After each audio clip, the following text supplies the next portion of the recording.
On Tuesday, New York Governor Kathy Hochul joined Senator Kirsten Gillibrand to promote childcare initiatives, thanking Gillibrand for her help in securing federal funds for childcare services for New York parents.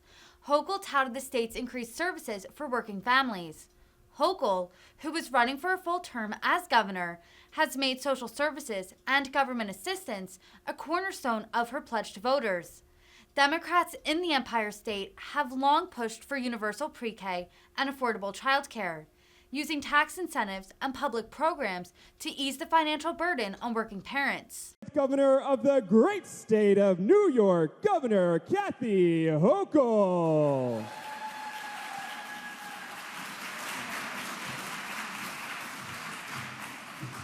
Good morning, everyone. Good morning. Great to see you. We've got some incredible announcements here today. I'm so proud. First of all, proud to be here. This is an extraordinary institution. I want to thank the Executive Director, Education Trust New York, Dia Bryant, who you're going to hear from, but Sharon Greenberger. What you do with the Ys, YMCA, YWCAs, is extraordinary. And I used to participate in YWCA training for candidates a long time ago. I became very involved in the community. But what you do for children across this city and the state is extraordinary. I want to thank you for hosting us here today. And also, we'll be hearing from Dia Bryant in a couple of minutes. Sheila Poole, the Commissioner of the Office of Children and Family Services, is here. There she is right at the end. I want to thank her for what she does. Also, I am blessed to have great partners also in Washington, and none other than Senator Kirsten Gillibrand, who's joined us here today. Let's give her a huge round of applause. You know, back when I was Lieutenant Governor, I used to go around the state with Kirsten Gillibrand, putting a spotlight on the needs of families and working parents, primarily working moms, and how there were so many childcare deserts all over the state. So even before the pandemic, the two of us were committed into seeing what we could do at the federal level, teaming up with the state. And so I just want to applaud her for all she has done as a champion and advocate for stressed out moms, something we both know a little bit about with our experiences, but also how you fight for us, using your voice for the people of our state, especially the most vulnerable, every single day in Washington, D.C. So let's give her another round of applause. So we've been on this journey together. This is not a new event for us. It's something we've been talking about and working on for years. And so all it is about proving access to quality child care across the state of New York. So I'm going to talk in a couple minutes about some of the steps that we've taken to accomplish this, but I want to thank her specifically, and our Majority Leader Chuck Schumer and President Biden and all our leaders in Washington teaming up to allow states like New York to secure billions and billions of dollars in federal assistance so we can meet the needs of our families with respect to child care. So before we get into that, I see the senator. I'm reminded it was a number of years ago when I was a staffer for a senator, probably in the same office you're in, Senator Moynihan's office. Young mom, had my career ahead of me, all excited, and we were blessed with our son, and all of a sudden realized, well, who's going to watch the baby when I go back to work? No family support. They all lived back home in New York, and realized back then that I'd have to sacrifice the income, my ambition, and just try to figure it all out on my own, because it was not that sense of any responsibility to individual families. This was your problem. You figure it out. And I've always thought that at this age now, when that son is now a father of a 4-month-old today, that things would get better. And they are getting better. At least there's an acknowledgement. There's a sense of responsibility from government to help lift the burden on families, not just because it's the right thing to do, but because women in the workforce are part of an economic engine that we can no longer have suppressed, because that's what's been happening. So I was able to get back to work eventually. Obviously, I'm working right now. But too many parents and moms aren't as lucky as I was, to get back on the path. And the presumption always was, as I said, this is your problem, you deal with it. But how can we overlook the fact that this has a profound impact on our economy when we have to deal with people out of the workforce who want to be in the workforce?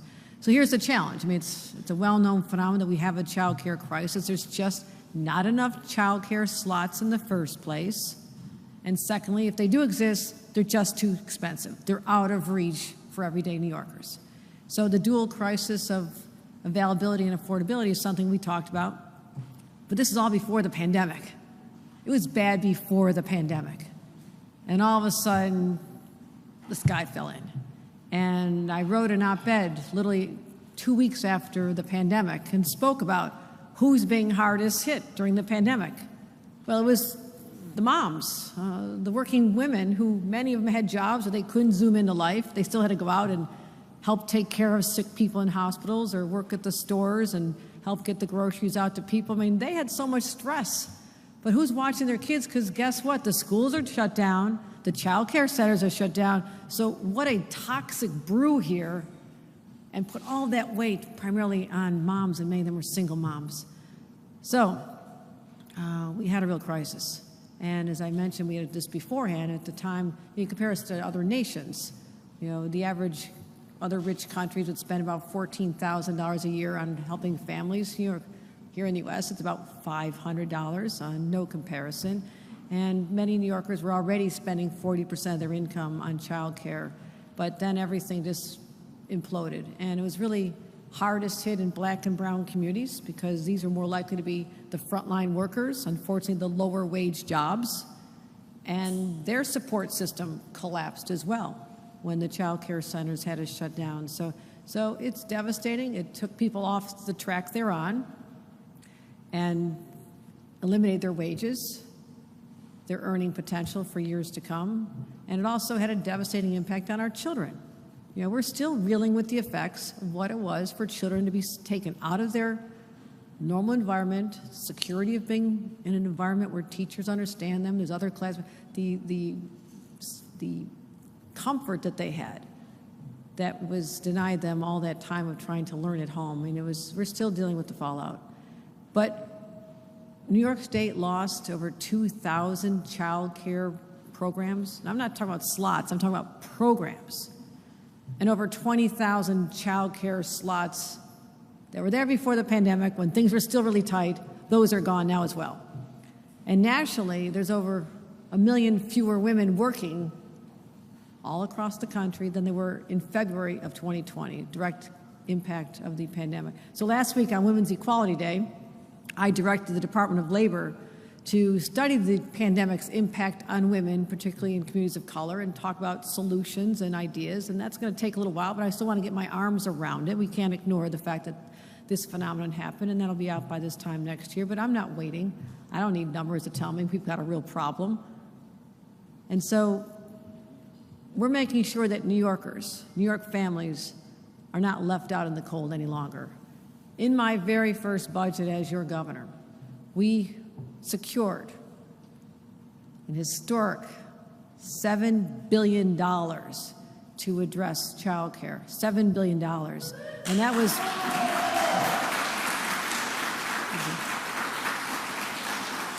almost 16 million went to expand child care. Where?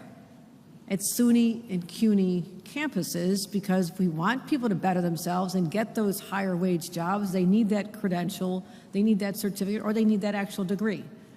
How do they get that when they've got little kids tagging behind them? So now we say, you come, better yourself, we'll help take care of your kids, so ultimately you can take care of your family and you'll be part of our family and being very productive working. So that's why we're focusing on those. Also, we've got a lot of children who are the children of farm workers. Not so many in this neighborhood, I'm going to guess, but the senator was just at the state fair yesterday. I was there last week. There's a very rural part of our state. There's a lot of poverty, but especially for those farm workers who come. Who's taking care of them? So we put over almost $14 million into those centers where we can provide child care services to farm workers' families.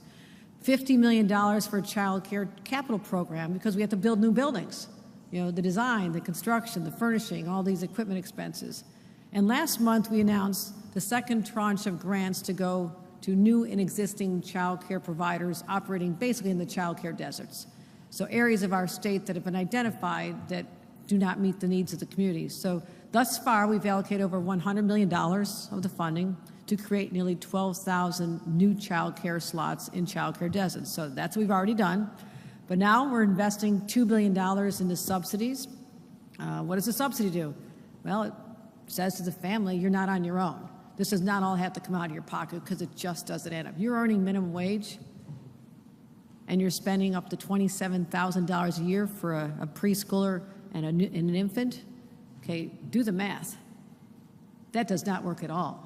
So now we have subsidies which will benefit, it'll be to the tune of over $9,000 per child, $9,000 per child. We also broaden the eligibility.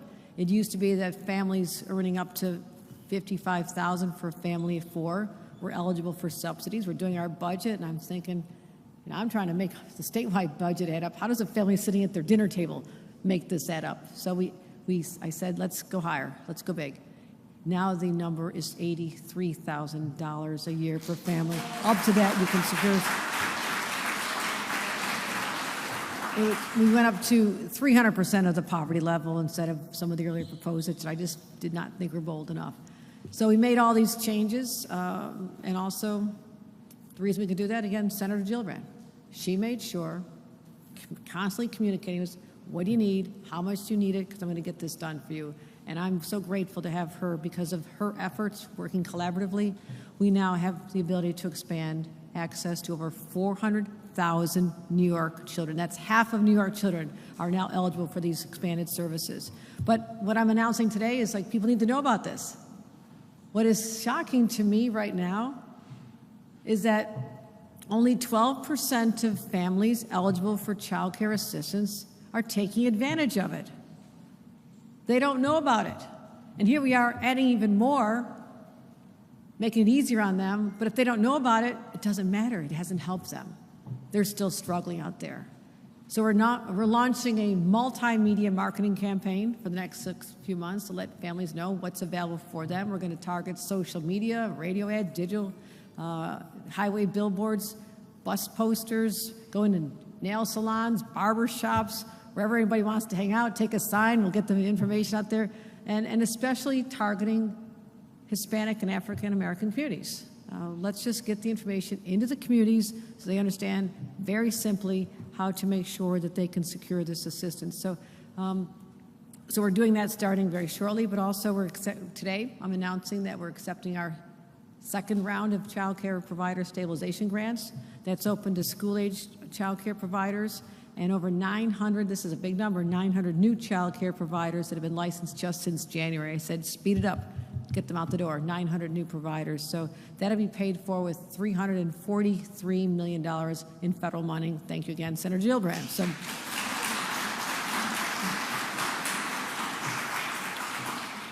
So we're also providing assistance to the workforce.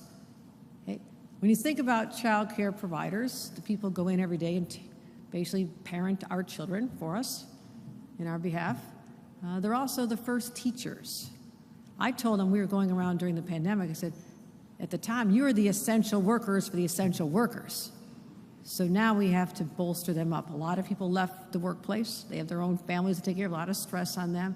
So now we want to make sure that those individuals, are getting assistance. So we're going to have 75% of grants go directly to workforce supports, wage increases, overdue wage increases, bonuses, tuition reimbursement, and help them with their health care and retirement contributions. So that's how we help the ecosystem thrive. You help bring more workers in, you support those workers, you get them on their jobs, you open more facilities, you give the construction grants, and then you take care of families and make more of them eligible. That's how we lift families up in the state of New York, by investing in their ability to take care of their families during this short time when they need it, because we cannot afford to lose them in the workplace, but it's also just the right thing to do. So I'm proud of these efforts. As long as I'm governor, I will not stop fighting every single day for New York families, and especially our children, to give them the very best start in life. And I'm looking forward to continuing to work with incredible partners like Senator Gillibrand, and I think we're officially declaring that powder blue is the color of fighting for child care. Senator Gillibrand.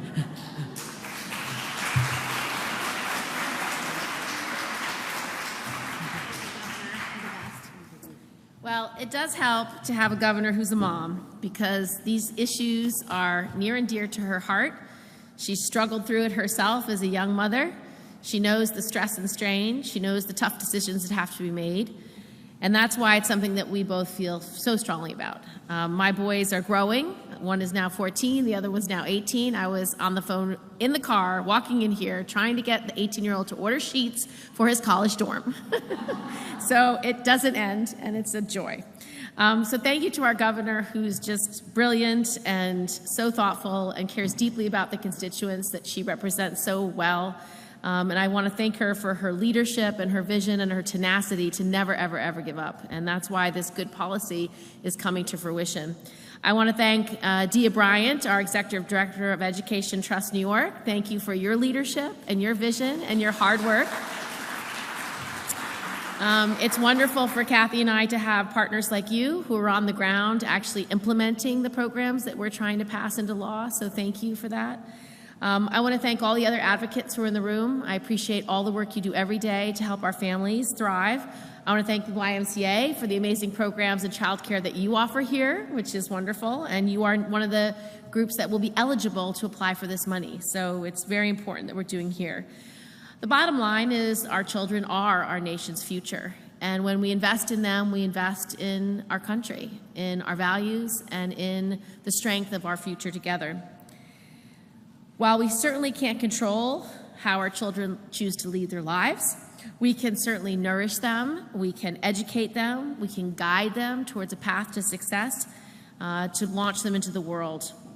I'm still one of the few moms in the Senate with school-age children, but I'm constantly reminded how vastly important it is to make sure our nation's children are cared for and given the advantages that they need to live a successful and healthy life.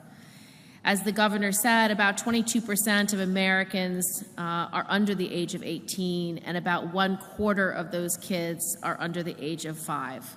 So we have a huge child care need in this country, and many of them do not have the support that they need to be able to succeed. And with COVID, also as the governor said, things became exponentially harder and much more strain on our state. Before the pandemic, there was one slot for every four kids that were looking for child care slots. Post-pandemic, it was one slot for every 8 kids. So you can see how significant the need is around our state.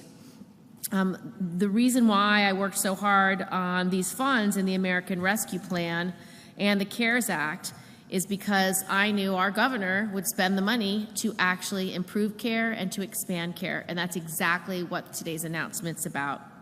These funds make 2 crucial initiatives possible. One, a second round of childcare stabilization grants for providers. This is direct money to the providers so they can stay in business, so they can offer more slots, offer more jobs to more teachers, to early childhood educators. It allows them to expand facilities. It allows them to do whatever they need to get their child care center up and running. And the second is, as the governor said, a PSA campaign to just tell families that this is available to them. Most people are busy. They don't have time to watch the news. They certainly don't have time to research grants online through the governor's website. I mean, that's time-consuming and challenging, and they don't even know that they can look. So this is going to make a difference. It's going to go right into the families, into the feeds, and into the internet of anybody who might be eligible. So it'll work. The New York State, with this funding, will be able to provide $343 million of stabilization grants, which is a great deal of money. And they can be used to address a broad array of workforce needs, from recruitment and retention, wage support, improved health and retirement benefits, and mental health support for our staff. And you know, post-COVID, how extreme the mental health needs are in our communities all across the state. It's one of the biggest burdens that families and communities are facing because there's increased anxiety. For a lot of kids, increased fear. Imagine what it's like for a toddler to have to wear a mask for 2.5 years. Imagine now taking that mask off. Are they afraid? Do they think they're going to get sick? There's a lot of mental health challenges, and also for the workforce, and so that money will help as well. And last, the PSA campaign will be able to go everywhere that it's needed to go to get the message out. Also, as the governor said, throughout my time in the Senate, access to childcare, access to early childhood education, and access to paid leave have been three of my biggest priorities. And she said it perfectly, because it's about the economy. If half your workforce cannot be working at their fullest potential, then you don't have the growing economy that you could have. And this is the kind of investment that government should make. In the same way we build roads and bridges, we have water systems, we have electric systems, we provide internet so that people can go to work, they can go to school, they can be part and functioning of the economy. Well, part of that infrastructure should also be childcare, because if 50% of our workforce during some of their childbearing years will not be able to be fully employed because of care needs, both for young children and for older adults and aging parents, then they're not able to go to the workforce. They're not able to be able to earning at their full potential. And so it's the same kind of investment we should be making as we invest in roads and bridges and subways. It's the same. And it takes an enlightened leader to know that. Because before this, just as the governor said, it was your problem as a parent to figure it out. And if we want the best economy and we want to be competitive with the rest of the globe, we are literally the only industrialized country in the world without universal pre-K, universal kindergarten, and paid leave. We just do not invest in these things in the same way our peers do. So now is time. We have a governor who wants to do it. We've got a senator and a Senate majority leader who wants to do it. And we have a president who will sign it into law. So thank you very much. Please welcome to the podium, Dee O'Brien.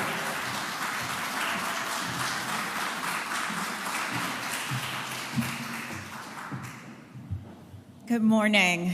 Thank you to Governor Hochul, Senator Gillibrand, to Sherry for your leadership at the YMCA, and to Commissioner Poole for your leadership with the Office of Children and Family Services. I appreciate the opportunity to be before you today and celebrate such an important occasion. I am Dee O'Brien. I lead the Education Trust New York. We are a statewide education, policy, and advocacy organization that focuses on equity and closing opportunity gaps that leave far too many children behind. The Education Trust coordinates Raising New York. It is a coalition of parents, early childhood, business, and health organizations that are dedicated to advocating for policies that improve equitable outcomes for infants and toddlers, their families, and the professionals who care for them every day. On behalf of the Education Trust and our coalition partners, I am proud to stand here today and celebrate the recent investments that make high-quality childcare more accessible and more affordable for families of our youngest New Yorkers. The past 2 years have taught us all about the vital role that childcare providers play in our state's economy. And that is especially true as more parents return to work and New York continues its economic recovery. We know that women, and especially women of color in particular, are disproportionately impacted by the lack of childcare and have not returned to pre-pandemic levels in the workforce. Without question, current research has made it clear that increasing the availability of high-quality childcare will return women to work. The historic levels of federal funding in the Coronavirus Aid, Relief, and Economic Securities Act and the American Rescue Plan Act, combined with the state's Childcare Stabilization Grant work, enabled New Yorkers to award millions of dollars to childcare providers in an effort to keep programs open during the early years of the pandemic. Over the past 2 years, the New York State Office of Children and Family Services distributed more than $1 billion from these funding streams combined. I think that's something to celebrate.